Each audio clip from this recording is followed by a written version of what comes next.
Perkenalkan, nama saya Noh Mati dengan NIM 0120210344 dari 3 keperawatan. Di sini saya akan menjelaskan tentang neoplasma neoplasma. Neoplasma dalam penggunaan istilah kedokteran yang umumnya, neoplasma sering disebut sebagai tumor, dan ilmu tentang tumor disebutkan onkologi dari onkos tumor dan logos ilmu. Istilah yang mungkin terkait: abnormal, kanker, tumor in situ, zina, tumor ganas. Pengertian neoplasma adalah tumor atau benjolan tidak normal. Neoplasma adalah sekumpulan sel massa abnormal dari jaringan yang terjadi ketika sel-sel membela lebih dari yang seharusnya atau tidak mati ketika mereka seharusnya mati. Pertumbuhannya berlebihan dan tidak terkoordinir dengan pertumbuhan jaringan normal dan tidak berguna bagi tubuh. Sedangkan nasofaring adalah ruangan pada bagian atas tenggorokan yang terletak di belakang hidung. Organ ini berfungsi sebagai jalur pernapasan dari hidung ke tenggorokan yang kemudian diteruskan menuju paru-paru. Bila nasofaring terkena kanker, maka akan timbul berbagai gangguan yang menyerang hidung dan bagian-bagian lain di sekitar wajah. Jenis-jenis neoplasma. Neoplasma dapat bersifat zina, praganas, atau ganas kanker. Neoplasma jijak, contohnya neoplasma jijak adalah lipoma, benjolan lemah di bawah kulit leher, lengan atau punggung, tidak membahayakan. Fibroid rahim, tahi lalat, dan hemangioma. Benjolan pembuluh darah dan di kulit atau organ internal. Neoplasma jika tidak berubah menjadi kanker, neoplasma praganas. Ada dua kelompok neoplasma ganas atau kanker. Tumor padat yang berbentuk dari sel-sel abnormal di kulit, selaput lendir, kelenjar, jaringan ikan, otot, lemak, dan jantung. Neoplasma cair, hemoblastosis, yang berbentuk dari komponen saluran darah dan organ membentuk darah, contohnya leukemia dan tumor otak.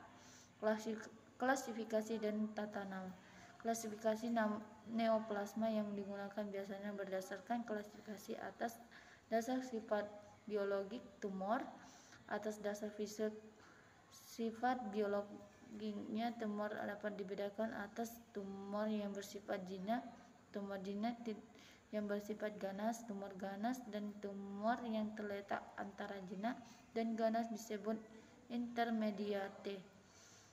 Tumor zina vagina. Tumor zina tumbuhannya lambat dan biasanya mempunyai kapsul tidak tumbuh yang dilagratif, merusak jaringan sekitarnya dan tidak menimbulkan anak sabar pada tempat yang jauh.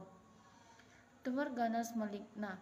Tumor ganas pada umumnya tumbuh cepat, infiltratif, dan merusak jaringan sekitarnya. Di samping itu dapat menyebar ke seluruh tubuh untuk melalui aliran limpa atau aliran darah dan sering menimbulkan kematian. Nasofaring adalah ruang pada bagian atas tenggorokan yang terletak di belakang hidung. Organ ini berfungsi sebagai jalur pernapasan dan dari hidung di tenggorokan yang kemudian dirusukkan menuju paru-paru. Definisi kanker nasofaring. Kanker nasofaring adalah jenis penyakit kanker yang berkembang di bagian kepala dan leher, tepatnya di bagian nasofaring. Nasofaring merupakan bagian atas tenggorokan faring yang terhubung dengan bagian belakang hidung. Beberapa umum penyakit ini menurut data dan Global 2020. Penyakit kanker nasofaring adalah salah satu jenis yang paling umum menyerang di Indonesia. Memasuki stadium lanjutan adalah yang pertama, berkali-kali mengalami infeksi telinga, hidung sering tersumbat dari mimisan. Yang ketiga, satu sisi telinga terasa penuh, kadang nyeri dan berdeging, atau telinga kehilangan pendengaran. Terus-terusan merasa sakit kepala, Wajah mati rasa sehingga sulit untuk membuka mulut dan terasa nyeri. Sulit berbicara, sulit bernapas, dan penglihatannya kabur. Sekian hasil penjelasan saya. Terima kasih.